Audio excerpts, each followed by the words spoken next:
Welcome, everybody, to the Wake Up Call channel. This is what the future looks like. This is, again, countries that have given up their rights to bear arms, countries like China, Australia. This is what you're going to see in America eventually.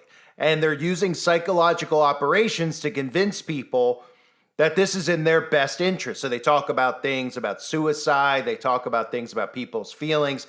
This gets people to emotionally invest in this stuff. This gets people to want these things passed to protect themselves and to protect their loved ones and to protect innocent people. Instead of training and teaching people how to be tough, how to stand up for themselves, the government has obviously done the opposite over the last 20 years or so. In fact, so much so that people turn to Big Brother to help them out and bail them out instead of them defending themselves. This is what they tell you. They tell you that these things that they're doing are to deter people from bad behavior. Behavior. That's the key word. The behavior they're trying to control is yours and mine. And what they're trying to really control isn't protecting people from being bullied. It's to control speech so that the government can no longer be questioned. This is what the nightmare looks like in Australia. Listen to the words about what you can and cannot post online. Having a passport to speak online. This is what I talk about with the digital ID and the mark of the beast. When the mark of the beast talks about not being able to buy or sell, it's talking about, in my opinion, not being able to buy or sell without having a digital identity, because everything is going to be done online in the hive mind, www.666, and all speech will be controlled on the internet. They're making people want this. They're telling people all these stories that they make up about how people are hurting themselves, how people are depressed. They're making these things up, even though there is some truth to it. They're making people want a digital ID so people are held accountable. The story with Alex Jones ties into this because listen to this story. You will be held in court. You will be sued. You have the right to have all these things happen to you if you post something online, of course, that the government doesn't agree with. The police will have full access to your online passport and everything you say on the internet. This is the future in all countries. This is what the government is planning. This is what global New World Order dictatorship looks like. A radical plan to crack down on social media abuse is being considered by the federal government. For more, Nine's Oliver Haig joins us live in Adelaide. Ollie, how will it work? Layla, good morning. Essentially, it will work the same as a passport. Australians forced to submit 100 points of identification like their driver's licence or passport when using social media accounts like Facebook and Twitter. Now, police would have access to those social media accounts, and it's all part of a crackdown on online abuse. Now, users could be liable for defamation suits or even criminal prosecution, and it's all part of a plan hoping to deter people from engaging in bad behaviour. Now, the recommendations were handed down by a federal parliamentary inquiry. They're reforms that are being considered by the Morrison government, with the chairman saying there is merit to remove the veil of being anonymous. Layla? So listen to some of the things that were mentioned in there. Think about how they're trying to control behavior, right? They want to deter people from bad behavior. This is about behavioral control. BlackRock, who owns everything, Larry Fink has talked about, and I've shown that clip many times, talking about at BlackRock, we control behaviors. Well, guess what? BlackRock, Vanguard, these big corporations own everything. And they are not only trying to engineer your behavior, they're going to control your behavior because they're going to make it so much so that you hold back from saying how you feel. You don't say things that you want to say anymore. When you're suspicious of the government's activity, you're not going to question it because you're going to be afraid. Your behavior is going to be held under control. You're going to be afraid to ask questions. You're going to be afraid to criticize Big Brother. And that's what this is really about. But they use these stories to prey on the weak-minded, the feeble, the crybabies, who can't stick up for themselves, who don't, who let words hurt their feelings, right? We've gotten to the point, I've talked about the N-word, all these words that they've gaslit people with. Instead of saying, you know what, it's just a word. Well, if somebody says something to you that you don't like, well, defend yourself. If somebody says, well, walks up to you, if a white guy walks up to a black person and uses a word like that, I'd fully expect the black person to hit the white person, right? I'd fully expect them to say something back, but they don't want you to act in that way. They want you to say, the person who said that word should be thrown in jail. I should be able to sue him in court for hurting my feelings.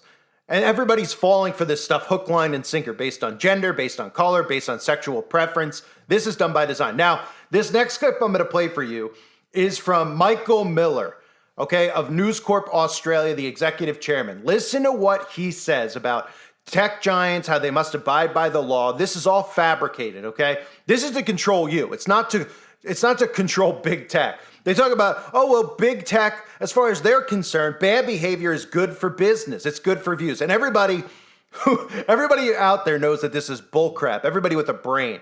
Okay, big tech has been censoring everybody for a long time. And they're not censoring stuff in regards to, somebody calling somebody a word or things like that. They're censoring us. They're censoring people out there that are calling out the government, how they're in bed with big tech, how it's one and the same. They're calling out global communism. That's what they're censoring, right? Big tech isn't actually, promoting bad behavior. They're canceling you if you speak out against them. So listen to this guy and listen to how the things that he says in this speech in Australia at the National Press Club of Australia. These are the things that they use to manipulate people, because people hear this and don't think about the bigger picture and think about the secret government and what they're really doing. They just think about their own feelings. And they're like, well, because normal people, you do feel, you do feel bad for people when they get picked on, etc. You don't want to see people's feelings, or you don't want to see kids harm themselves, of course.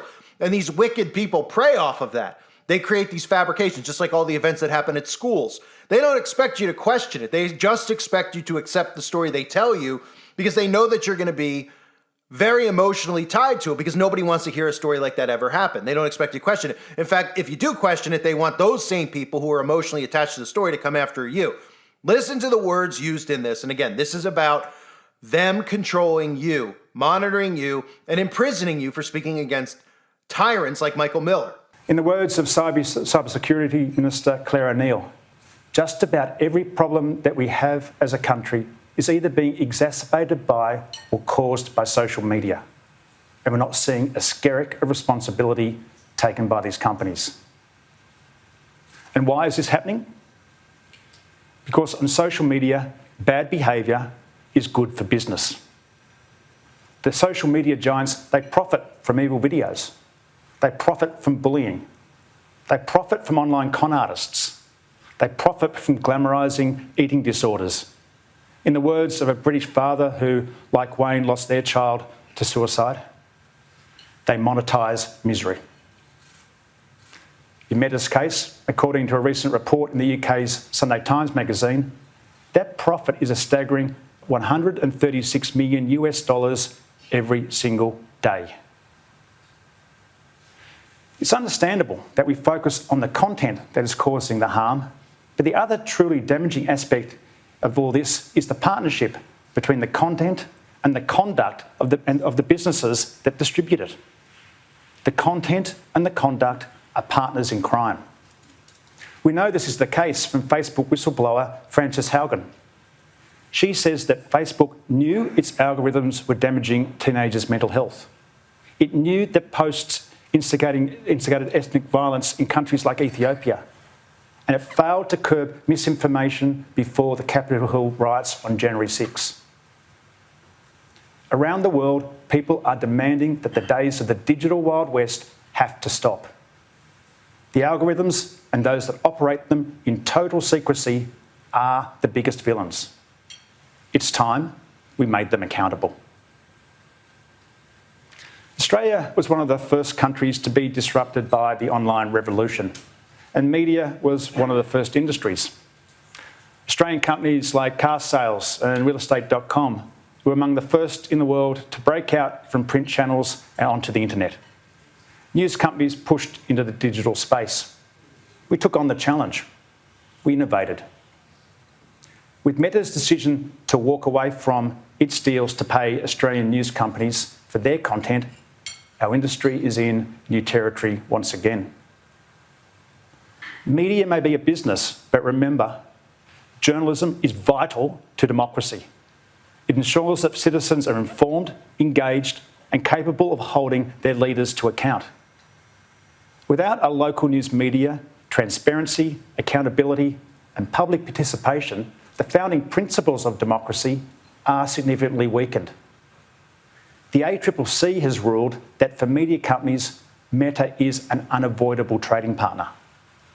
And in 2021, Parliament determined that Meta should pay for the news it uses. We had a deal, they walked away. I believe they have an obligation to renew the agreements and honour our laws. So this is what the future holds. This is what we're all warning about. And right now, it might cater to certain groups. It might cater to the LGBT, even though they feel like they're oppressed. Don't ask me how. It might cater to them where they hear this stuff and they go, this is what we need. This is exactly what we need. We need these types of things online because they can't handle getting trolled, even though they're the ones who are doing most of the trolling. They're the ones who are doing all of the canceling, right? They don't realize that once this stuff is in place, once we allow the government to put this in place, they will turn on them immediately. Even though most of these people in government, like Michael Miller, love to ride the Hershey Highway, there is little to no doubt that they couldn't care less about anybody, including the LGBT, all of them. They don't care about any of us. They're using you and they're using all people who are weak-minded to get the rules in place that they want to protect them.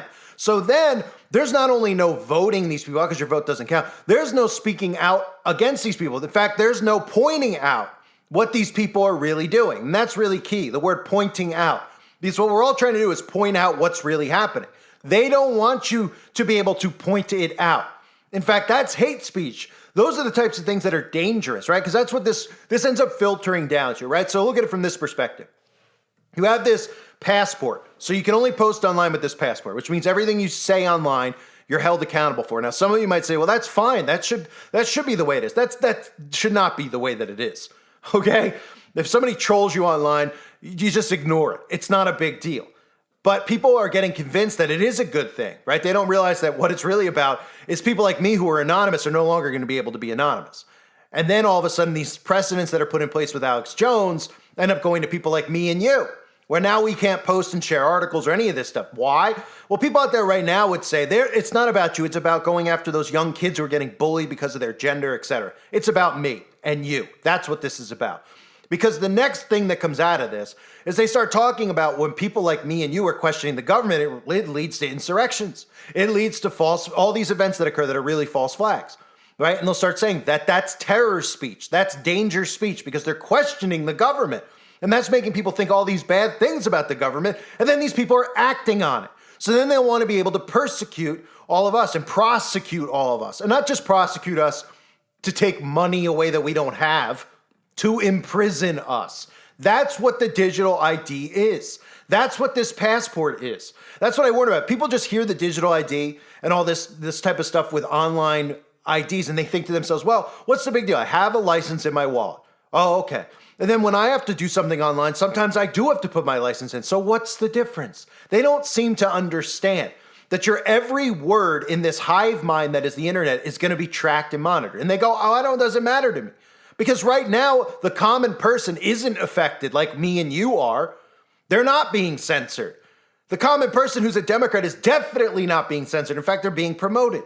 But eventually, when the government continues to turn on them and enslave them more and tell them, hey, all these people that we empowered, all these young kids, and they like to sit home and play video games. Well, now, all of a sudden, we're not going to let them play video games for 24 hours a day. They can only play for 12. And little things, little by little, they start coming out and say, hey, I don't like what the government's doing here. Why are they doing this? Oopsies. Oh, they're going to show up at your door. And they're going to say, why are you questioning us? That's dangerous, And I know right now, those people can't see where this is headed. And they look at it as if it's this big, giant leap. But this is what the blueprint has been for global communism. And it's not a giant leap. It is factual. Look at the way the world works in China, because that's what the New World Order looks like. It is a living hell. It is literally like Pleasantville. You look at these people over there who are brain dead, and they tell you, I went to go on a plane to go visit my mom, but I couldn't get on the plane. The police stopped me, and they shut my bank account off. Why? Well, I was questioning what the government was doing in regards to the climate or something else, right? And they smile about it and they go, I guess in the future I won't question it again because I want to go see my mom. Instead of saying, this is insane, this is hell. In fact, I've talked about over the years, most people, I bring it up to people in the streets, I don't know that I'm in the streets, but I bring it up to people that I come across. They have no idea about the social credit score. No idea. And I tell them what it is, and they're like, they don't even know how to comprehend what it is. I try to explain it. It's just like you've been conditioned with a credit score, right? Oh, you got a 700 credit score? Oh, you can get this credit card or that credit card, or you could get a mortgage. Oh, okay. Well, that's based on what? Your behavior. They say, well, look, look, they pay their credit card on time. They pay all their bills. Okay, you have a good credit score. Okay. Well, your social credit score is based on your behavior. So if you're a nice person, and by nice, it means you don't question the government. Okay. When the government punches you in the balls and you smile back at them, your credit score goes up. When the government comes to your door and tasers you and you just go, give me another, your credit score goes up. But when you suddenly question the government, your credit score goes down. And when your credit score is down, then suddenly you can't access your bank account. Suddenly your electricity is turned off. This is what they do in China. That's what a social credit score is. But the problem that people have with wrapping their head around this is that they think that it's not going to affect them. They look at it and they go, I'm a good person. I don't do anything wrong. And that might be true. They might be a good person. But this will have nothing to do with even your political views on LGBT. All these things are going to change because when they continue to take little by little and they implement the carbon footprint, even the most liberal people are going to be upset about it because they're going to go, well, it's 100 degrees here today. I want the air on. They're going to go, no. Then they're going to start going, this is ridiculous. I'm sweating my ass off here. I need to get come on, man. And they're going to go ding dong, they're at your front door. They're going to go, what? And they're going to go, did you just complain? Because we heard you on your Alexa that you were complaining that you were hot. And you complained about us and you said that there's a problem. Come with us, please. And that's how this is going to look. And it sounds like a leap, but it's not. It is not. And they're pushing harder than ever because they're starting to see, the division that they're causing is working, right? They're causing all this division. We've never seen division like this, especially in America, between Democrats and Republicans. They're starting to see, though, that there are awakenings happening on the side where people are actually questioning Trump. They're questioning Alex Jones. They're questioning these certain people that they're putting in prominent positions to lead the flock in a certain direction, right? They're moving faster with their censorship because they don't want people like me and you to start some type of organic movement against their tyranny. And that's what it's about. So this is hell on earth. This is Australia. And again, people go, well, it won't be like that here in America. This is what a society that gives up their rights looks like. Australia, China. Do you not see the United States of America giving up their rights willingly, giving up their right? They're trying to get us to give up our right to bear arms. We have civilians who, based on all these false flag events, want us to give up our guns because they could never think that the government would do this unless they think of the opposite political party. And that's another thing I try to tell people to keep in mind. Just imagine if you're a Democrat that it's Trump in charge, refusing to leave office. Would you want to be armed then? Yes. Okay, good. Because the left and right are working together. And if we could all just get past this, okay, if we all could just get out of the hive mind, then maybe something could be done about it. Maybe it could slow their plans down. But most people don't seem to want to slow their plans down. Most people just want this to occur. I mean, a lot of Christians out there comment, and they're like, this is all biblical. Yeah, it's biblical. But nowhere in the Bible does God say, hey, I want you to bend over and allow him to do it. Because we don't know what time period this is. This has happened many times over, where tyrannical governments have started to rule and reign. And I'm sure the people at the time were like, God's coming very, very soon. But the people rose up against it and stopped it from happening. So this mindset of bending over is not biblical. Does it mean that we can stop what they're doing? Well, maybe we can stop what they're doing. Maybe it's for another time period that it's going to happen, right? I mean, Rome, you can look at all history, all things that we at least believe have happened in history. This is what they've been trying to set up. And people have risen up against it. Now with the technology that's in place and the dumbing down is just out of control, it's very hard to see any of this actually not happening because you look around and it's pretty hopeless, especially with the cancel culture and these empowered young people out there who are not only they're empowered, they think that they know what's going on. They have 0%. They understand 0% of what's happening in the world. Not 1%, not 10%, 0%. They're living in a simulated reality. They believe everything on the news. They're heard it so easily. They're manipulated so easily. So it's very hard to see us actually stopping this from occurring. But I also don't believe that we're supposed to bend over and just be like, hey, here are our rights. Okay, I hope the trumpets sound tomorrow. Hope I hear the trumpet soon. I'm going to bend over for them. Right? I mean, we got to go down with a fight at least. And the fight would just be getting basic knowledge out to people so that they understand by canceling each other, by wanting things like this. The people out there who see this, what's going on in Australia, and think it's a good idea, are you out of your mind? You out of your mind? But they don't see further ahead. They just think they're like, I don't go online and torment young teens, so we do need something like this. All right, but they have no perspective of themselves. No self-awareness. They never think once that they've commented negatively to somebody online under a video and been like, you're an idiot, you're crazy. Of course they have. They just forget about that because they just live in they have tunnel vision. So they forget about things that they've said that might have been critical of somebody else. So they go, let's get these things in place. Then suddenly they're online and they try to post something and it gets blocked. Suddenly the police show up at their door and like, what am I doing wrong? Oh, you criticize who? I criticize this person. I didn't like what they were saying about the LGB. Oh, well, guess what? That's our new view on the LGB. Oh, it is? Yeah. So don't criticize it. Or, and they're going to go, how did we get to this point? Oh, right. By surrendering your rights to tyrants, right? By telling people we need a digital ID and we need an online passport and that the police can monitor what we say online and you can't be anonymous anymore. And that's really what it's about. Not being anonymous anymore. And then it gets to that point, there aren't people like me anymore because I'm not going along with this. I know what the future holds for people once this stuff is in place for people like us, and it is to get rid of people like us. And then other people who try to speak, they'll hold them accountable for the things that they say online, but they'll already be too far gone because they'll have the digital ID. So you can't go along with this stuff. That doesn't mean that there won't be ways to manipulate the system either. I mean, I've been manipulating the system for a long time. The system that they have in place here online. I'm sure there'll be ways around it, temporarily, of course, until once everything's embedded genetically, that'll be a little bit of a different story. But this is what hell on earth looks like. I've said it before, I'll say it again. Anybody out there that sees that in Australia and thinks it's a good idea and it's going to protect people, they're out of their mind. And they're only looking at it with tunnel vision, and they're not even thinking of themselves and what they might say that the government may critique. They're just immediately going, no, we need that, because somebody might have hurt themselves because somebody's called them fat on the internet. They think that that's what the government's trying to protect, like the government cares about somebody's feelings. They talk to you like toddlers because they've trained you to be toddlers instead of men acting like men and women acting like women. And that's why we're in the position we're in. I thank everybody for being here. Hope you're all well. God bless you as always and your families.